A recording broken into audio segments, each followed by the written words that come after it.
dia. Bom estar juntos mais uma vez. Amém. E cada minuto está sendo precioso, né? E a resposta batida foi muito preciosa. É interessante que cada momento Deus vai preparando a gente. E eu confesso a vocês que o sentimento que eu tive durante a lição é de que eu preparo que, talvez porque soltei cedo, ou antes do tempo, graças a Deus, essa noite, Deus completou agora na lição, na busca e preparo para a mensagem. E quero dizer para vocês que poucas vezes miserável seria bom para transmitir a mensagem. Estava lutando com Deus ali, pedindo para que ele, pedi até para alguns que saíram dos quartos, e disseram: vou lá orar. Eu disse: então, ore comigo também. Estamos conversando de coisas tão importantes, tão verdadeiras, e esse é um momento onde tanta coisa pode acontecer na vida da gente, tanta coisa Deus pode revelar ou não, dependendo do que acontece no nosso meio, e isso traz um peso muito grande nesse momento. E eu queria que você não estivesse só ouvindo a mensagem, mas estivesse orando enquanto ela estivesse sendo apresentada. E eu pedi muito a Deus para que me ajude a transmitir de uma maneira que de forma alguma dê alguma impressão errada sobre qualquer aspecto da verdade. E que em nenhum momento a minha pessoa seja exaltada ou alguém me veja como algum tipo de referência, porque esse seria o maior engano se eu fizer isso. Mas, nessa vida aqui, tudo bem que eu vou fazer aqui embaixo a mensagem? Tudo bem? Eu gostaria que você fizesse. Agora deixa eu confessar para vocês. É muito difícil eu me sentir pequeno, fisicamente falando. E espiritualmente, pela graça de Deus, né? Também é uma luta, né? Mas o meu irmão ali, quando ele foi do meu lado, eu me senti tanto e é bom isso. Colocar no perto da gente, né? Sempre tem coisa. Eu gostaria de chegar para cá. Vai ficar um pouquinho? Ok. Ótimo. Obrigado. E aqui eu ia, né? A altura do corpo. Mas nessa vida aqui, irmãos, nós temos a oportunidade de poder nascer quantas vezes? 2 vezes. 2 vezes. Fisicamente, por estarmos aqui, esse é o nascimento que ocorreu na experiência de todos nós, mas existe também a oportunidade de segundo, que é o nascimento espiritual.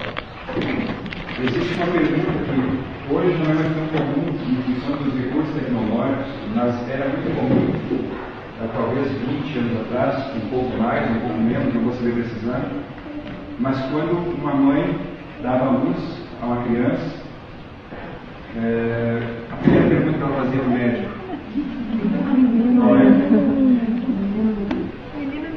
também esqueci dessa. É perfeito? Porque não se tinha os recursos que tem hoje para saber se a criança está se desenvolvendo em todos os detalhes. Como hoje, muito raro a criança nascer sem saber já se ela vai ter algum tipo de defeito. Mas no passado, essa era uma pergunta muito comum. E quando o médico tirava a criança, a mãe perguntava: é perfeito, doutor? Ou seja, no sentido de ter todos os membros, o corpinho estar bem formado. Mas e no nascimento espiritual? Como é que isso acontece? É claro que esse nascimento físico, vamos dizer, perfeito no sentido externo, né? No sentido externo da criança. Mas e no aspecto espiritual? Eu quero dizer a vocês que quando eu nasci da água, nasci profundamente defeituoso. Muito defeituoso. E eu queria ler um texto com vocês que eu confesso que eu fui impressionado, porque eu não sei de onde a senhora tirou esse texto para ler na introdução. Mas a senhora pegou bem o capítulo do sermão. João capítulo 9, vamos abrir. João capítulo 9, talvez por causa do hino, né? Ajudou, e o Espírito Santo, ele, oramos para que ele esteja em nosso meio. Moisés, nosso Miguel, pediu também. João capítulo 9,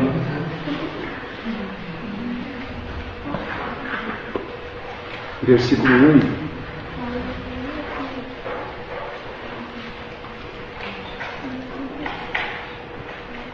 João 9, versículo 1, diz assim: caminhando Jesus, viu um homem o quê?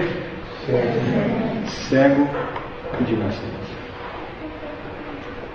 Ontem falamos um pouquinho sobre todo o processo, né, na vida longe da igreja remanescente, né, na busca de alguma coisa na vida, na busca de uma identidade, na busca de sonhos, de reconhecimento, de tanta coisa, e até o momento então em que a mensagem da Igreja Adventista chegou a mim e a minha família. Só que então eu tomei a decisão pelo batismo no ano de 1993, dia 28 de março de 93. Só que não demorou muito para eu perceber que essa aqui era a minha condição espiritual, apesar de estar fazendo parte da igreja remanescente, a igreja que leva a mensagem de Deus. Agora, qual era a causa? A causa dessa cegueira. O que me fazia um cego? Agora nós vamos a um outro texto muito conhecido nosso, que está em Apocalipse capítulo 3, onde nós temos ali a mensagem às 7 igrejas, nos capítulos tanto no 3 como no 2, mas no capítulo 3 nós temos uma mensagem específica, direta, para a nossa realidade, para a última igreja, a igreja de Laodiceia. E o versículo 17, ele apresenta claramente, e inclusive cita o fato, a característica, mas ele diz assim, Apocalipse 3, 17, pois diz, estou rico e abastado, e não preciso de coisa alguma, e nem sabes que tu és infeliz, sim, miserável, pobre, cego e nu. Vocês sabem que o problema da doença, da cegueira que eu tinha, é a pior miséria que pode fazer parte da vida de uma pessoa. A justiça própria. A justiça própria é a pior coisa. Falamos aqui e nos comentários da lição e ouvindo, e é interessante como as coisas vão se harmonizando, né? E na realidade a mensagem agora vai ser uma sequência do que nós vimos na lição, porque a gente condena tantas outras coisas e tem preconceito em relação a alguns aspectos, mas sem dúvida a pior doença da vida espiritual é a justiça própria. É o senso de ter condições para as coisas, ou de se achar bom. E você sabe que, apesar de ter me criado num lar luterano, como eu falei, e ter recebido alguma orientação sobre a existência de Deus e o seu cuidado para conosco, ter sido incentivado a ir à igreja, depois começando a ter uma experiência um pouco maior com a Bíblia, como eu contei para vocês no tempo do futebol, em função até das necessidades e circunstâncias que eu vivia, e nesse meio que eu vivi do futebol, que era um meio extremamente promíscuo, e onde eu estava em contato direto com jovens e rapazes de todo tipo que você imaginar, eu nunca me envolvi com aquelas coisas que nós consideramos as piores, por exemplo, nunca me envolvi com drogas, poucas vezes com álcool, não me envolvi sexualmente com ninguém.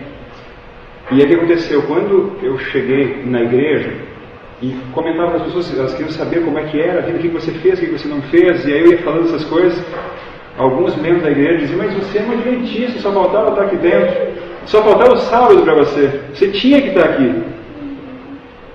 E eu creio que as pessoas faziam isso não mal intencionadas, mas sem elas saberem, aquilo ia produzindo em mim um senso de que eu era uma pessoa especial, de que eu era alguém que era uma peça-chave que faltava na igreja de Deus. E eu não tinha a percepção disso que eu estou falando para vocês naquele tempo, mas isso ia criando em mim um senso de importância muito grande. Só que isso foi tendo seus efeitos, no sentido de que eu não conseguia perceber a necessidade que eu tinha de Jesus na minha vida. E não demorou muito, eu entrei para a igreja, eu tinha um grande problema. Eu estava com um grande problema, além da cegueira espiritual, eu tinha um outro problema muito sério. Eu estava sem uma namorada. Aquilo era um problema muito sério para mim, muito sério. E só que eu olhava as meninas da igreja e eu pensava assim, não consigo gostar das meninas da igreja. Eu achava as meninas da igreja puras demais, paradas demais. Eu acho que a expressão seria essa. E aí, fiz algumas tentativas fora da igreja, mas passei muita vergonha, porque eu era muito pretensioso. E eu imaginava que se em algum momento eu fosse pedir uma menina em namoro, ou querer namorar, prontamente ela iria aceitar, e que jamais uma menina iria rejeitar o desejo de namorar com ela. Para você ter uma ideia, primeiro passado você tem uma ideia do que era a minha cabeça. É claro que talvez eu vou falar isso baseado no que os outros diziam, né? Você olha para mim hoje e você pensa, mas põe presunçoso nisso. É que na época, em função do esporte, futebol, o corpo era um pouco mais modelado, mais forte, então eu me achava, como a gente costuma dizer, o recheio da bolacha, né? Só que aconteceu o fato de que tinha uma menina que eu descobri que gostava de mim há um tempo atrás, e na época eu estava tão assediado que eu refuguei ela, só que quando a coisa ficou mais complicada eu me lembrei dela. E eu disse, ali não vai ter erro. E eu telefonei para ela na maior naturalidade, descobri o telefone dela, e era Daiane o nome dela. Eu disse, Daiane, era uma quinta-feira, eu acho, quinta ou sexta-feira. Eu disse, Daiane, domingo, no parque, na cidade, agora na viagem nós passamos pelo Parque Centenário, não sei lá, na cidade de Montenegro, no Rio Grande do Sul. Domingo à tarde eu queria conversar contigo lá no parque, tu vai estar lá, que é onde a juventude da cidade ia, né, se reunir. E ela disse, não, eu vou estar lá sim. Eu disse, não, então eu quero conversar contigo lá e tal. E tudo bem. E aí eu desliguei o telefone, que estava resolvendo o problema. Domingo eu vou estar acompanhado. E fiquei feliz da vida. Senti um pouco, né, o peso. No domingo tive que preparar o discurso, né.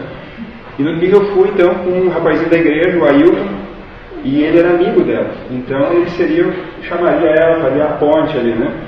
Eu me sentei, procurei escolher a pose assim, mais, né, imponente para aquele momento, e fiquei sentado e disse para ele, vai lá e chama a Daiane. Eu vi que ela estava assim uns 100 metros, conversando com algumas amigas, e aí o Ailton foi muito submisso, né, ele era mais novo que eu, e aí ele foi lá chamar ela, e eu fiquei lá fazendo de conta que não estava vendo nada, pensando, né, relembrando o discurso. Só que de repente eu vi que o Ailton demorava um pouco, e de repente eu vi que o Ailton vinha vindo, mas vinha vindo assim, ó. E eu logo percebi que alguma coisa não tinha dado certo. Aí ele veio, sentou, ficou ali pegando as mãos. Eu disse, o que houve? Não sei nem como te falar. Ele disse, ela não quer falar contigo. Aí na hora assim eu tentei administrar aquilo, mas dentro de mim assim eu fiquei arrasado, né? Mas para ele eu tinha que manter, né, a postura. Eu disse, não, mas por que você está assim? Isso aí acontece, não pensa que é a primeira vez, não vai ser a última. Mas por dentro eu queria me abraçar nele e chorar desesperadamente, porque eu estava muito humilhado naquele momento. E aí ficamos mais algum tempo juntos, e depois ele acabou indo embora. Teria um culto na igreja, para vocês verem a condição que eu estava. Era domingo, tinha o culto à noite, até ter uma programação especial, uma cantora conhecida da igreja, Eclaíra Hércules. Vocês lembram dela? Ela estaria cantando na igreja, e o Ailton disse, eu vou ir porque vai ter o programa. Eu disse, não, eu vou ficar por aqui. E para vocês terem uma ideia de como eu estava, naquele momento eu começava um show de rock naquele parque, e eu, ao invés de ir para a igreja, eu fui assistir. Então o show, meu coração estava em pedaços, porque eu estava me sentindo arrasado. Eu ainda não tinha conseguido assimilar a questão do futebol, porque deixou agora pegar essa parte também. Veio a convicção, o abandono, mas eu fui derrotado severamente, porque quando eu caí no anonimato, quando eu me tornei um simples membro de igreja, quando eu não saí mais em jornal, TV, rádio, eu vi que meu coração estava convicto de uma coisa, mas ele estava longe de estar rendido a Deus. E eu vivia conflitos e frustrações muito grandes, e meu pai me convidou para ter possibilidade de trabalhar com ele. Só que meu pai, ele tem uma característica que eu achava a pior do mundo, e por muitos anos eu julguei meu pai o pior ser dessa terra. Hoje eu entendo que ele estava certíssimo. Meu pai, quando me chamou para trabalhar com ele, eu pensava que ao trabalhar na empresa do meu pai, ele era o dono, ele era o presidente, vamos dizer assim. E o que eu pensei? Como filho, na pior das hipóteses, eu vice-presidente. Se não tomar o lugar dele. Olha, se ele não se cuidasse, era perigo, viu? A mente de Satanás. Tem que admitir. Fortalecido pelo esporte, aquela coisa, né? Da autoestima, que você tem que ser o melhor, meio competitivo. Era muito forte isso na minha cabeça. E quando então eu fui conversar com meu pai, e ele disse, bom, vou te mostrar o que você vai fazer. Aí, bom, já passamos pelo escritório, já vi que vice-presidente não ia ser. Entramos na área da produção, aí tinha alguns setores, aí ele me levou até o almoxerifado, onde ali eu receberia materiais, entregaria o que era produzido, controle de estoque. Ele tem uma metalúrgica, uma fábrica de peças em aço, com tornos automáticos, não sei se isso faz sentido para alguém aqui. Era um trabalho sujo, era um trabalho que cheirava mal, você saía com um mau cheiro no final, e gente, eu confesso a vocês que aquilo foi assim para mim, o fim do mundo. Mas eu pensei, é o que temos no momento, mas o problema não era tanto o trabalho, é por causa que eu pensava assim, o meu pai me colocar aqui nesse lugar. Mas meu pai tinha um pensamento. Ele entendia que sempre a gente deve começar por baixo. E na realidade meu pai tinha em mente, anos depois, que eu assumisse o lugar dele. Só que para poder assumir o lugar dele de maneira eficiente, seria importante eu passar por todos os segmentos da empresa para ter uma visão geral do trabalho. Porque ele começou aquela empresa assim. Meu pai começou trabalhando, virando noite, na maquininha, no torninho lá, o torninho velho que eles tinham, foi a primeira coisa que eles tiveram condição de comprar, e naquela ocasião a firma já tinha quase 20 empregados, umas 15 a 20 máquinas, e esse era o pensamento dele. Mas a minha cabeça queria o quê? Eu queria já começar lá na ponta, e eu não aceitava isso. E nós brigávamos muito. Nós íamos num clima assim, muito ruim, para o trabalho, e eu estava com todos esses conflitos. Eu estou dando contexto para você entender a situação. E aí veio essa situação do namoro, só que nesse dia, quando eu voltei do parque para casa, aconteceu a minha primeira experiência de oração com Deus, depois de batizar na igreja adventista. Porque eu cheguei em casa, não tinha ninguém, estavam todos na igreja, e eu entrei no meu quarto, fechei a porta, e eu caí de joelhos ao lado da minha cama, e eu chorei como uma criança. Eu disse, Senhor, por que está fazendo tudo isso comigo? Deixa eu explicar uma coisa para vocês. Quando eu fiz o estudo bíblico e entrei para a igreja, eu imaginei assim, se no erro que eu estava, naquilo que eu conhecia da Bíblia, eu via as coisas acontecendo, e no futebol ali tive alguns momentos felizes, claro que teve aquela infelicidade, entre aspas, né? Uma felicidade na época, né? Hoje entendo que não foi. Mas imagina agora com a verdade. Eu pensei, eu vou decolar, minha vida vai ser uma bênção, uma vitória em cima da outra. Esse é o sentimento que eu tive quando eu entrei para a igreja. E de repente eu vi tudo ao contrário, dentro das minhas expectativas acontecendo. E agora então eu caio lá da minha cama e eu choro e eu digo, Senhor, o que houve? Desmoronou tudo, está tudo errado. Tá? Eu sou infeliz em todos os aspectos. Mas aí eu disse assim para Deus. E eu disse, Senhor, essa questão não é moral. Primeira vez na vida que eu fiz isso. Eu disse, eu entrego para o Senhor. Eu entrego para o Senhor e eu não quero mais procurar ninguém e deixo para o Senhor decidir esse assunto. E aí fiquei algum tempo ali conversando com Deus, dentro do que eu entendia na época, e aí terminei com a oração, minha família chegou depois, passou algum tempo, e aí então Deus tratou de começar a resolver isso. E eu vou resumir bem, mas aproximadamente 2 meses depois dessa oração, Deus abriu meus olhos e eu estava buscando tantos lugares e a pessoa que Ele tinha na minha vida estava tão perto de mim. E interessante que alguns membros da igreja tinham dito, mas quando eu falava para eles, puxa, essa igreja não tem menina, mas no fundo eu não queria as meninas dali, e eu ia para outras, eu ia em Porto Alegre, eu ia na igreja central, eu ia e estava ali. E aí então nós, numa saída de culto, a Luciana, ela é bem tímida, assim, era bem mais, né? Não conversava muito, e eu achava assim que ela me desprezava, então eu tinha dificuldade de me aproximar, mas surgiu a oportunidade, e ela estava indo de férias para casa da família, que não era naquela mesma cidade, e eu pensei que era uma oportunidade de pegar o endereço, nós conversamos, conhecemos um pouco melhor, e a partir dali ela foi, comecei a escrever algumas cartas, e quando ela voltou, aí então parece que as coisas começaram a fluir melhor. E tem um fator que eu preciso contar para vocês, que eu acho que era um bloqueio que ela tinha comigo, e eu não contei para vocês ainda. É que eu tenho que revelar aos poucos para vocês não se escandalizar muito. Ele é muito terrível. Quando eu entrei para a igreja, Bom, para você ter uma ideia, como eu cheguei a primeira vez na igreja adventista, uma quarta-feira, eu fui de bermuda, camisa regata, e eu usava o cabelo até os ombros. É difícil imaginar isso, né? Meu apelido era He-Man na época. Eu mais que esqueleto. Mas então, aquilo não era difícil para as pessoas da igreja. Tinha um irmão Raul, que hoje é falecido, que eu via assim que para ele era difícil me olhar. E ver na igreja dele, ele era muito zeloso com a igreja, ver um jovem com cabelo comprido, com uma roupa daquelas.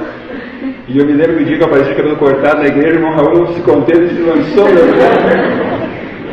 E ele estava emocionado de me ver de cabelo cortado, e a Luciana foi um pouquinho diferente que ele, mas eu percebi que quando ela me viu de cabelo cortado, mudou da noite para o dia, né? Assim, parece que caiu uma barreira, né? E aí então depois, num programa de comemoração de 50 anos da Voz da Profecia, na cidade de São Leopoldo, o pastor Rabelo ainda estava presente, dia 11 de setembro de 93, na saída do programa, no momento mais inconveniente, 20 mil pessoas se apertando na porta para sair do ginásio, ali naquele momento eu pedi ela namoro. Que romantismo, né? E miraculosamente ela aceitou. Então, só que por que eu estou contando isso? Porque Deus, na sua bondade, Ele sabe o que a gente precisa. E a partir do início desse namoro, minha esposa, ela vem, não que eu esteja colocando isso como sendo um fator, mas ela vem de berço, na igreja adventista, ela tinha mais base do que eu tinha, e eu tenho que reconhecer para vocês que foi uma bênção de Deus, e ela começou a me ajudar em muitos aspectos, e eu comecei realmente, pela graça de Deus, a abandonar aquelas coisas muito fortes que estavam em mim ainda, que eu trazia de fora, e fui começando a ter o olhar um pouco mais para a igreja, apesar que estava muito focado na igreja e nas pessoas da igreja, o que ainda era um sério problema. Mas agora, como eu falei para vocês, trazia aquela carga de justiça própria, as pessoas dizerem, né, que elas não sabiam desses conflitos, então exteriormente eu parecia ser um jovem, uma bênção para a igreja, né? Mas eu sabia como era o meu coração. Mas eu tenho que contar uma coisa muito importante para vocês agora. Mas antes eu quero ler 2 textos com vocês na Bíblia. O primeiro deles está em Jeremias, capítulo 31.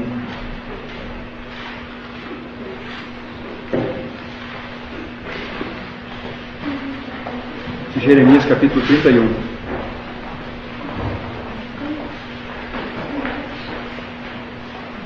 Versículo 3. Jeremias 31, versículo 3, o verso é muito conhecido. De longe se me deixou ver o Senhor, dizendo: com amor eterno eu te amei, por isso com benignidade ou amabilidade te atraí. Apesar de tudo isso, apesar de um senso de autossuficiência, Deus, Ele estava trabalhando de uma forma que eu não conseguia ver. Eu não conseguia ver. E o que eu vou falar para vocês é algo que Deus me revelou agora, há poucas semanas atrás. Me fez lembrar disso. Na igreja que eu frequentava, era uma igreja, quando eu me batizei, ela tinha ali 50, 60 membros, uma pequena igreja. E Deus, naquele ano, ou no ano anterior, eu não sei exatamente, Deus levantou um homem, que na época era mais novo do que eu hoje, ele devia ter seus 34, 35 anos. O nome dele é Omiro Fonseca. Esse homem, ele tinha uma família linda, ele tinha 4 filhos, e ele era uma inspiração para a igreja. E era um contraste, era uma diferença tão grande dos outros irmãos quando iam pregar e quando ele ia pregar. Era uma diferença tão grande quando outros iam apresentar uma mensagem musical e quando ele e a esposa, cada vez tocavam flautas também. Havia uma diferença tão discrepante quando ele dava um conselho e quando outros davam conselhos. E eu não entendia porquê, mas aquela família, eles me adotaram. Eles estavam sempre próximos de mim. Sempre próximos. No sábado eles me convidavam para almoçar na casa deles. Ia ter o JA à tarde, eles faziam questão de me dizer: Bruno, vai ter o JA à tarde, tal horário, vem. E claro que na minha cabeça returbada, aquele sentimento, né? Você pode se assustar com o que eu estou dizendo, mas a gente está aqui para falar a verdade, né? No fundo eu pensava assim, eles já viram que eu sou um jovem promissor para essa igreja, por isso eles estão. Coisa é impressionante, mas é isso aí. É isso aí. E eu me senti importante porque ele era o primeiro ancião da igreja, não era qualquer ancião. Tem mais disso, né? Vocês entendem como uma cabeça, a mente de Satanás é assim, né? Sempre o primeiro, sempre o que é mais importante, sempre a projeção. E o que aconteceu foi que eu consegui enganar bem ele, ou pelo menos eu achava que estava, né? E como ele sabia dos conflitos com o meu pai e que o ambiente de trabalho era muito ruim, eu me queixava muito, a Luciana não aguentava mais porque nossos noites de namoro, ao invés de aproveitarmos ali, conversarmos, ela sempre vinha com um livro para nós lermos, alguma coisa edificante, espiritualmente, e era até uma proteção para ela fazer isso, né? Porque eu vinha de uma realidade com outra mente, com outra cabeça sobre namoro, e ela logo percebeu isso. Então sempre quando ela percebia alguma coisa diferente, ela vinha, vamos ouvir uma mensagem que eu tenho gravado aqui, vamos ler um livro. E aquilo era muito importante. Eu na época não entendia, eu até ficava meio chateado, mas pensar o que vamos fazer. Esse irmão, ele resolveu, ele era empregado de um bom funcionário de uma grande serralheria da cidade, fábrica de esquadrias, de alumínio, de ferro. E ele sentiu no coração que Deus estava colocando ele a abrir o próprio negócio. Só que ele não tinha condições de iniciar o negócio. E ele olhou a Deus e Deus colocou no coração de conversar com meu pai, pedindo uma ajuda para começar o negócio. E ele foi, conversou com meu pai, e meu pai disse que não tinha problema, até porque os valores não eram muito representativos para a realidade do meu pai na época. Só que então ele fez um segundo pedido. Ele disse assim, meu pai é Bruno também, ele disse, seu Bruno, o irmão Bruno, eu queria lhe pedir uma outra coisa. O seu filho pode trabalhar comigo? Aí meu pai tomou um susto assim, mas por quê? Não, porque eu vejo assim, ele tão ativo na igreja, tão envolvido ali, eu vejo tantas aptidões e eu penso assim que canalizando isso no que Deus tem colocado na minha mente para essa empresa, isso vai ser uma grande bênção. Eu acho que seria bom para ele. Meu pai ficou assim, ele disse, não, tudo bem, só que eu vou perguntar para ele se ele quer isso. E é claro que eu trabalhava com meu pai a 40 quilômetros de onde nós morávamos, e todo dia ele tinha que fazer essa viagem, existiam esses conflitos. E agora, então, quando veio esse convite, eu pensei, vai ser ótimo, vou ficar na cidade onde eu moro, vou ter mais tempo para ir ao Luciano, menos desgaste. Uma pessoa que eu achava que me valorizava, eu achava que meu pai não me valorizava, porque eu via aquela questão do setor que ele me colocou como dizendo, você não é competente, é assim que eu fazia a leitura, e agora o outro me chamava e disse assim, você pode escolher a função que você quer, o que você gostar mais de fazer. E eu, infelizmente, fui criado sem muitas restrições e só queria fazer o que eu gostava, e isso é terrível na vida da gente, porque chega uma época da vida que você sente como isso é prejudicial, quando você só quer fazer as coisas que você gosta. E isso foi uma fase dos meus pais que não me deram restrições na minha infância, em nenhum sentido, e eu hoje sofro os efeitos de algo que foi terrível durante muitos anos da minha vida, que era a falta do domínio próprio no comer. E o pessoal fazia brincadeiras, dizendo, eu como tanto, é tão bonito, devia dar gosto de fazer comida para o humano, né? E aí eu ouvia aquilo, e aí eu comia mais e mais e mais, e eu tinha um temperamento que não dá nem para comentar. E eu nem imaginava que tivesse relação, uma coisa assim. Mas o que aconteceu? Eu fui trabalhar, então, nessa empresa com esse ancião. E, gente, tudo na vida daquela família falava de Cristo. E o que eu quero contar para vocês de algumas coisas que Deus tem me trazido à mente agora é de que algumas manhãs, quando eu estava já, o trato é que eu chegaria antes sempre a abrir a firma. Ele chegaria um pouquinho depois, porque ele tinha que levar filhos na escola, aquela coisa toda, né? Família grande. Só que algumas manhãs ele chegava e eu estava ali no maquinário ou montando alguma esquadria, alguma janela, alguma porta. E quando ele virava, eu olhava para ele, o rosto dele era diferente. É sério que eu vou dizer, você pode até pensar que é absurdo, mas parecia que irradiava uma luz diferente do rosto dele, uma luz do rosto. Claro que isso não é absurdo, porque nós temos experiências assim na Bíblia. Eu não conseguia distinguir o que era, mas eu percebia, e eu me lembro que ele entrava no escritório e ficava sentado ali por longo tempo, Às vezes eu via ele folhando a Bíblia e eu pensava, o que acontece que ele não vem trabalhar, né? Já chegou em silêncio. E depois de algum tempo ele vinha, e aí me dava bom dia, e ele ficava no maquinário, daqui a pouco ele começava a cantarolar alguns hinos. E com o tempo eu descobri que aquele homem, ele lutava com Deus durante a noite. Ele lutava com Deus durante a noite. E eu comecei a associar, né, aquela vida, a mensagem dele, ela tinha um direcionamento: a morte do eu e Cristo vive em nós. Aquilo não fazia sentido para mim. E eu via que ele se abnegava, ele podia ter uma vida melhor, podia ter um carro melhor, ele podia morar melhor, ele podia se vestir melhor, e ele não fazia isso. E aquilo me incomodava, porque eu pensava assim, puxa, né, tendo a oportunidade, por que não desfrutar? Mas eu também não tinha coragem de questionar, mas eu pensava, ele sofre à toa, ele se coloca numa situação desnecessária. Não entendi, eu era completamente cego para isso. Só que um dia eu estava lendo um livro do pastor Morris Venden. Todo mundo sabe quem é o pastor Morris Venden? Todo mundo já deve ter lido um daqueles famosos livrinhos, né? Como tornar real o cristianismo. Li várias vezes, mas não ficou real. Sei o que acontecia, né?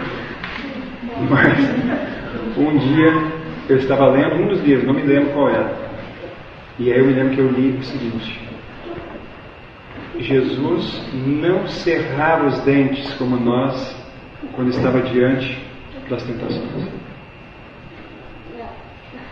E aquilo chamou a atenção, cerrava os dentes, e aí eu fui pensando, o que ele está querendo dizer? Quer dizer que quando ele era tentado, era assim, meio natural nele não ser incomodado com aquilo. E até então, nunca tinha ouvido falar nada sobre isso. Nunca tinha sido levantado um questionamento, nunca... Simplesmente para mim, Jesus era o quê? Era o quê? Era igual a mim. E aí quando eu li aquilo despertou, eu li aquilo aí, fiquei pensando, continuei lendo. Depois, aí no outro dia no trabalho, eu disse para ele, olha, eu li uma coisa assim, o que tu pensas sobre isso? E aí ele me olhou assim na hora, e ele só disse assim, aí ele voltou a fazer o que ele estava fazendo, ele disse assim, eu perguntei, você acredita que Jesus era que nem a gente? Eu perguntei para ele. Ele respondeu assim, os pastores dizem que não. Só isso ele respondeu. E continuou trabalhando. Eu não entendi nada. Só que os pastores dizem não. O que eu entendi então, conforme que eu havia sido treinado, se o pastor disse, então deve ser assim. Só que vocês conseguem entender o que eu estou querendo passar para vocês? E o que aconteceu? Infelizmente, Deus deu muita luz através da vida daquela gente. E Deus me colocou para conviver diariamente com uma pessoa que cria na verdade presente. Mas eu era cego. E eu não conseguia. E você sabe o que eu fiz? Eu comecei a questionar as colocações dele, a maneira dele viver. Eu comecei a levar dúvida para outros membros. E eu me tornei um concorrente dele de liderança. Ele era zeloso com a música da igreja. E eu introduzia a música profana na igreja. E claro que aqueles que davam rédeas soltas, a inclinação da carne, ficaram todos do meu lado. E eu vi aquele ancião abatido, perdendo a força. No final nos desentendemos, eu acabei saindo da empresa então. E naquela saída foi quando eu decidi fazer teologia.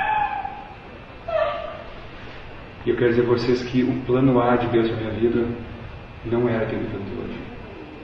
O plano A de Deus para a minha vida era ter aceito a verdade presente naquela ocasião. E não ter permitido que eu fosse passar 4 anos com o erro sendo incutido diariamente na minha cabeça. Diariamente na minha cabeça. Eu quero ler um outro texto com vocês, Isaías 43.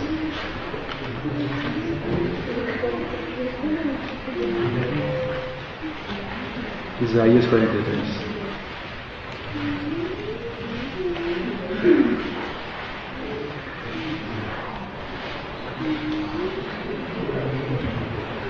Isaías 43, versículos 6 até o 8. Isaías 43, 6 a 8, diz assim: direi ao norte, entrega, e ao sul, não retenhas, trazei meus filhos de longe e minhas filhas das extremidades da terra. A todos que são chamados pelo meu nome, e os que criei para a minha glória, e que formei e fiz. Traze o povo que ainda tem olhos, ainda que tem olhos, é o quê?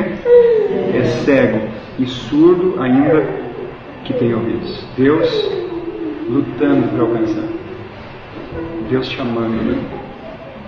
Mas a cegueira não deixou para ser. E eu fui para a faculdade. Agora é interessante quando a gente rejeita o plano que Deus tem, Ele busca novas alternativas. E Ele tem o plano B, C, D. Hoje eu estava fazendo as contas ontem à noite. Eu acho que eu terminava as letras. Gente, é desesperador e lindo ao mesmo tempo de ver como Deus está sempre em busca da gente. É assustador para mim, com a mente humana que eu tenho, de ver como Deus... Porque eu fui para a faculdade de IAM, na Bahia, e eu não entendi na época, porque estava tudo certo para ir para o INASP.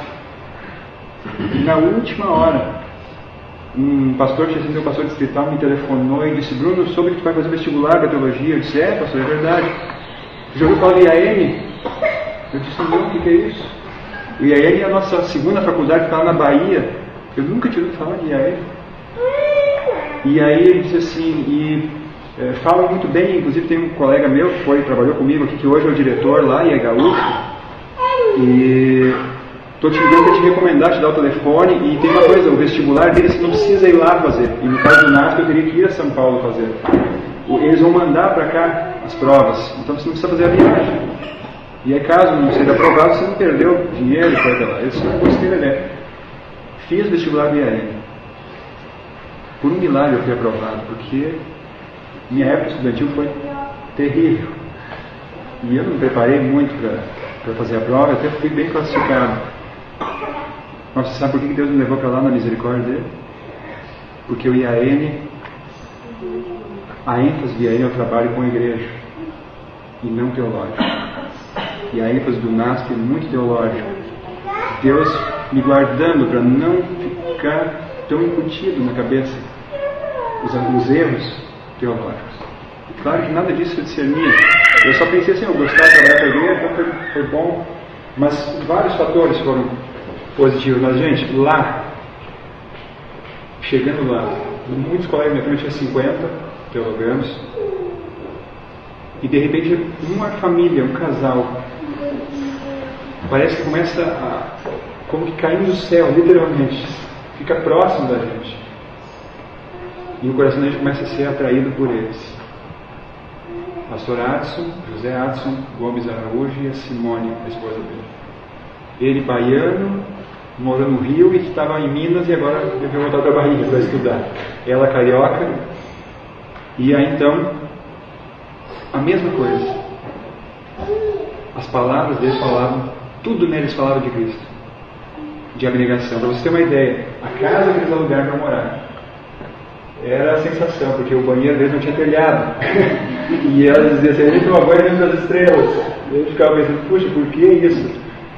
Muito simples, a casa era de barro. E a gente ficava pensando: por que isso? Eu ficava pensando: por que sujeitar isso? A simplicidade, sempre pronto para ajudar. A casa sempre cheia, porque todos os teologanos tinham uma dificuldade. O Adson e a Simone, mesmo sem ter nada, eles tinham dificuldade até para alimentação. Mas eles sempre tinham uma palavra de encorajamento, alguma coisa, uma promessa de Deus para dizer às pessoas. E em um momento, numa conversa, eu perguntei para ele assim: isso é uma coisa, tu crê que Jesus era como a gente ou ele era diferente? A resposta foi a mesma. Ele disse assim: eu não saio por aí falando, mas como é que pode ser meu exemplo se for diferente de mim? Vocês percebem Deus perseguindo E eu confesso a vocês, quando eu fui para a faculdade, a princípio, só estar lá para mim era uma grande honra. Mas, infelizmente, Satanás não consegue derrubar com os problemas, aí ele tenta alimentar na gente a exaltação.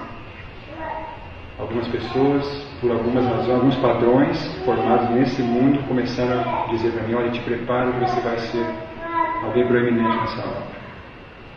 Te prepara que você tem perfil de um presidente de campo. Te prepara que você puder ser um grande evangelista. E aquilo começou a entrar na minha cabeça, e eu segui o conselho, e eu comecei a entrar de cabeça no preparo para aquilo, e acabei ocupando a função mais elevada que um teólogo pode ocupar na faculdade, que é presidente da missão, que coordena os trabalhos de prática pastoral, e quase me reverenciava por causa daquilo. E, infelizmente, eu fui envenenado mais ainda com aquele senso de importância própria. E eu digo a vocês que quando você tem isso na mente, você não consegue ver nada das coisas espirituais. Você não consegue ver nada da beleza do caráter de Deus. Você nem deseja isso, e isso é repugnante, de certa forma. Você não compreende, você fica absolutamente cego para as coisas que realmente têm valor para Deus. Mas hoje eu estou falando isso aqui para vocês, porque o que me impressiona é que, apesar disso, eu me identificava completamente com a mente do inimigo de Deus. Deus desesperadamente estava atrás de mim, me colocando uma pessoa ou uma família após a outra diante dos meus olhos, para poder me salvar de mim mesmo e me conduzir àquilo que eu realmente desejava realizar na minha vida. Mas qual era o problema? A cegueira espiritual, a justiça própria, a confiança em mim mesmo, a desonra, uma série de coisas. Mas eu quero terminar a mensagem dessa manhã, que não é o fim, porque ainda à tarde, então vem a terceira parte, com Salmo 146, versículo 8. E eu quero terminar com uma promessa, né? Alguma coisa positiva. Salmo 146.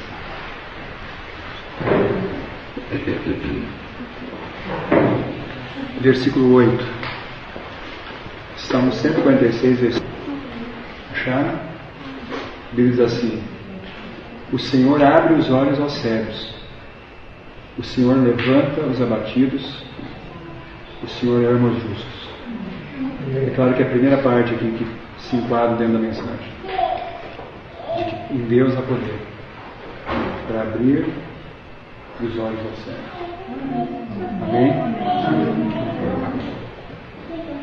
Que Deus nos ajude a termos os olhos abertos da cegueira espiritual e principalmente de ouvirmos o conselho. E aí sim, o último texto que eu quero ler, que é de Apocalipse, capítulo 3, agora versículo 18, porque o único remédio para essa cegueira é aceitar esse conselho aqui. Apocalipse 3, 18. Aconselho-te que de mim compres ouro refinado pelo fogo para te enriqueceres, vestiduras brancas para te vestires, a fim de que não seja manifesta a vergonha da tua nudez, e colírio para ungires os olhos, a fim de que vejas. Deus abençoe. Que esse último versículo faça parte realmente de cada um de nós. Amém?